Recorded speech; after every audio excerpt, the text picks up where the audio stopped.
please be nice about it. Could you put up the first, the first and only slide today?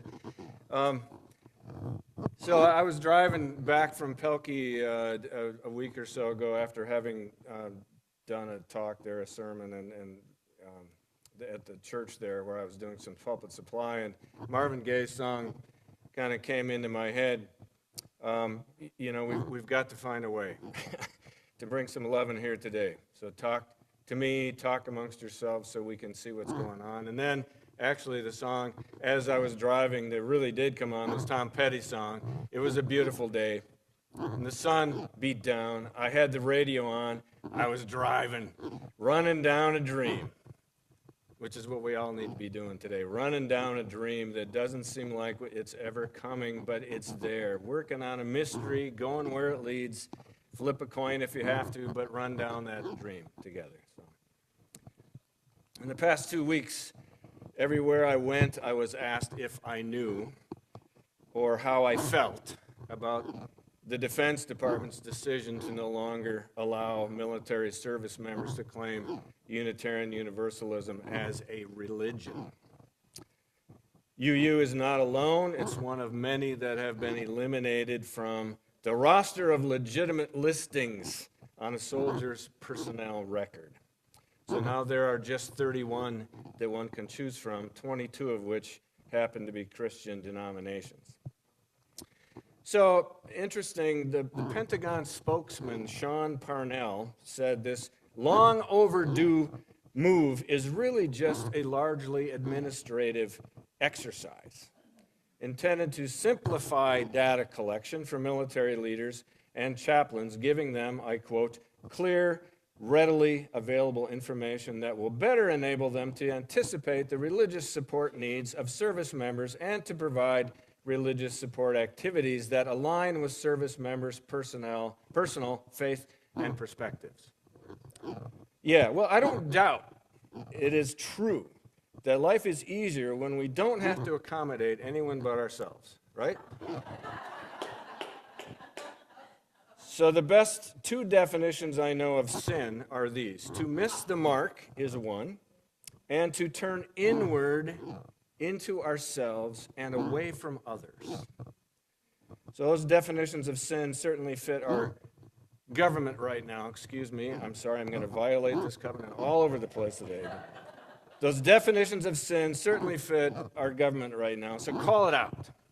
Call it what it is. And I appreciated the letter that I think Vicky posted on the digest. So if you haven't had a chance to look at one of the official responses to the Pentagon, please do it. It's worth a read.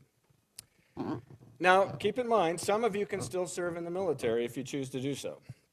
If you happen to want to be one of those persons and you're in one of those non-religion religions, your choices would simply be to check the box marked no religion or the box marked other religions. So flip a coin, doesn't matter which one you choose.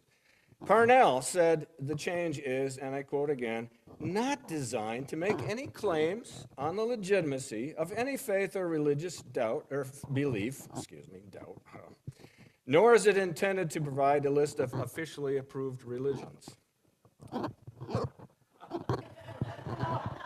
Okay, so it makes me wonder, though, if one is required to also have Wiccan or UU tattoos removed from your body, or just cover them up if you serve. So all you folks out there that have UU tattoos, cover them up, okay? But apparently it's okay to have Nazi tattoos on your body, too. So name the sin that it is. It's also appropriate to call it by another name, and the initials are BS, all right? And also to call foul, all right? Stop the game. Stop the play so the referees can step in, get together, decide how the rules, like the Constitution and the Bill of Rights and legal and ethical codes, are meant to structure the game to be fair so all can participate on equal ground. Just hang on to that flag, Mike, will you?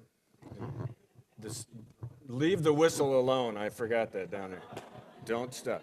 The real reason came from the illustrated man himself, and I'm not talking about Ray Bradbury here.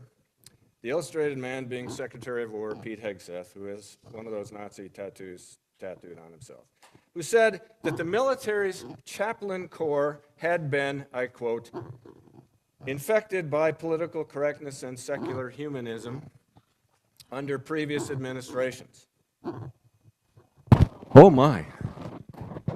We could see this as just a stupid or even comical thing, but it's more than that. The yellow star that Jews and gypsies and disabled and queer people had to wear to identify themselves as people that can be eliminated did not just suddenly appear.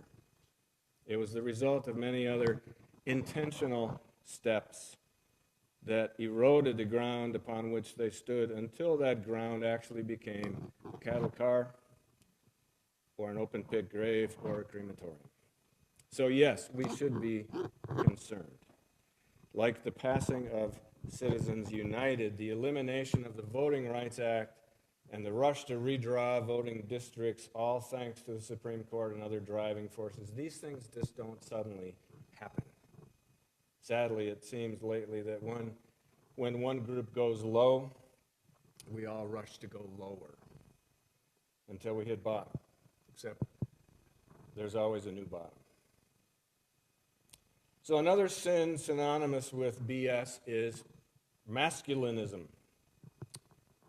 I first read the word this last week when I was reading the news. The movement to remove rights of women and people of color. And its goal is to fight against what is seen as the feminization of modern society. Oh my, again. The goal is traditional patriarchy, a system that seeks to limit the involvement in public life of certain people, giving it back to traditional white males, trad males, you know. Wistfully, they are remembering the good old days when women and people of color were behind the scenes.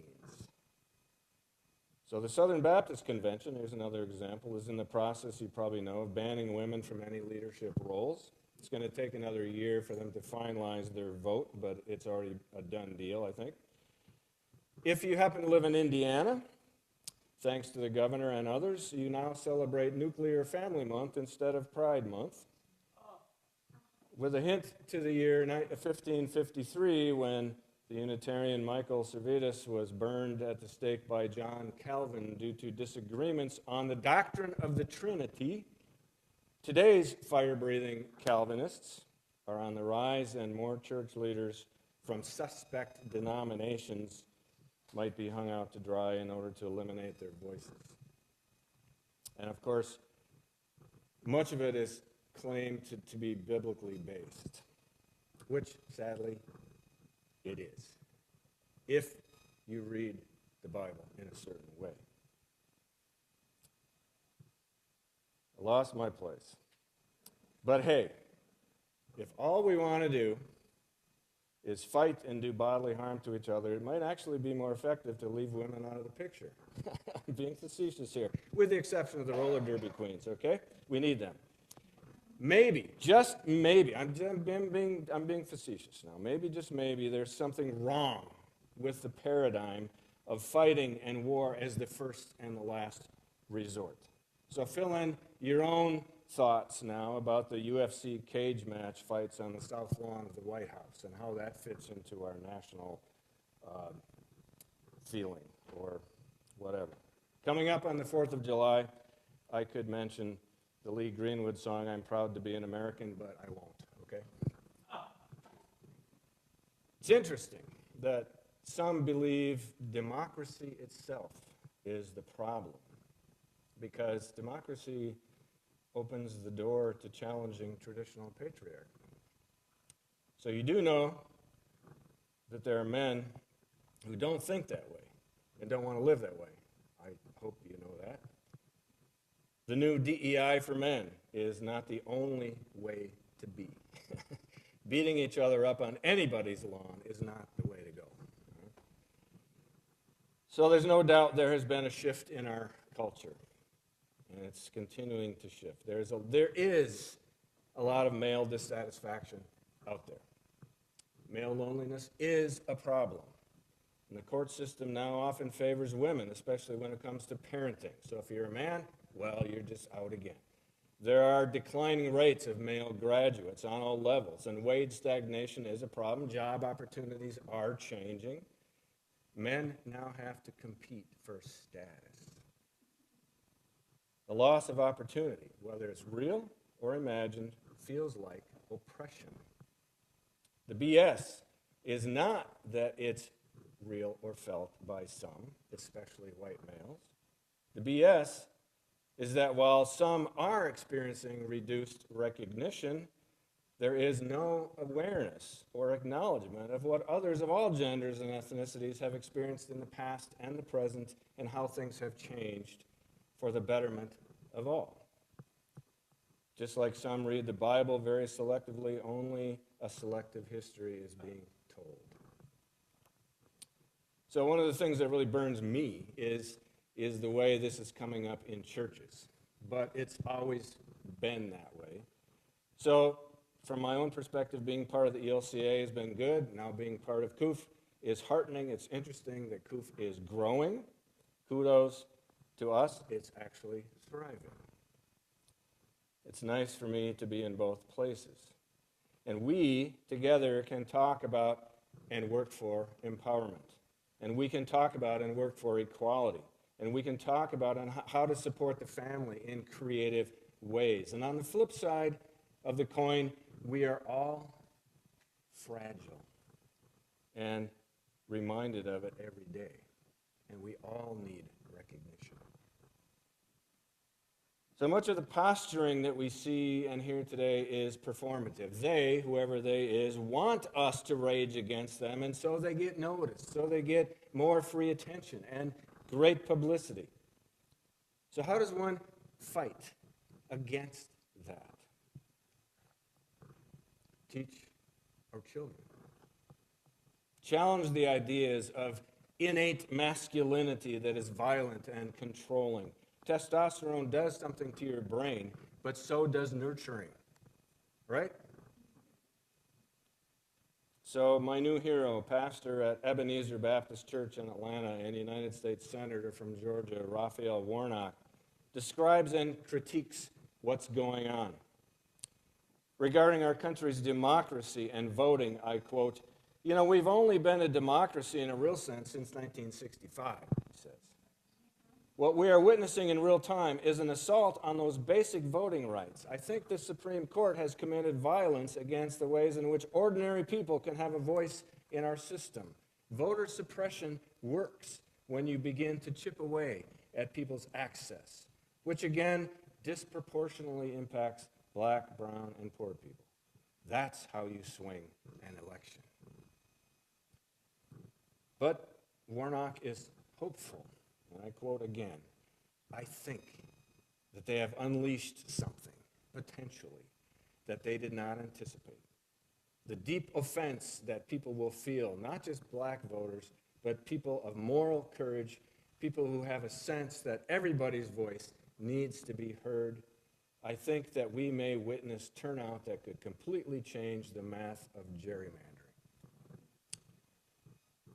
So observing the history of race in America, and in American history and in America today, he says that one can understand how people can have different opinions if we oversimplify a very complicated past. And he puts his thoughts in terms of what it means to love those with whom we disagree. Part of how you love somebody is you tell them the truth, he says.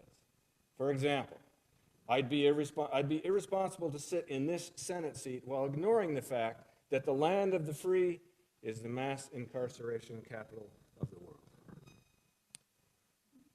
So now, thinking about what our Secretary of War, I like to call him the Illustrated Man, did to eliminate certain religious groups from being understood as legitimate, we have the same dilemma in all aspects of government and civil life.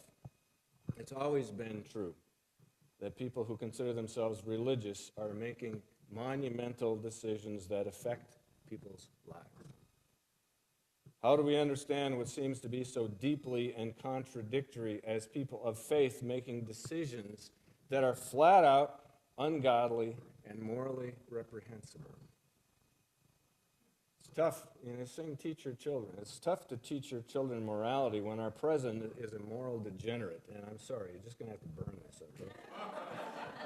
For me, I'll burn my own copy, okay? Is that going too low? It's why I need the influence of Pastor Senator Warnock in my life, personally. Because for him, the acid test of one's faith is the depth of commitment to the people who live on the margins. He says he's a Matthew 25 Christian. What you did unto the least of us, you did unto me.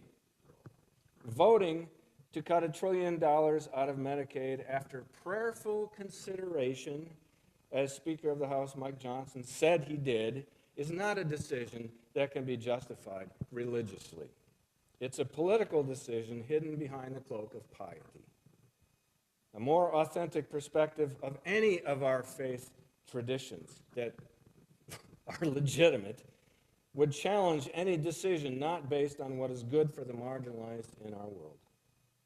So if we asked ourselves what it is in life that we truly worship and commit ourselves to, we would reject the organized cruelty most of us here are lucky enough to only witness in the media, but others experience firsthand. Warnock asks, what is it in the gospel, I would ask my colleagues, that says that this is right? Do unto others as you would have them do unto you. There's some variation of that in all the great faith traditions, whether they're currently listed by the Pentagon or not.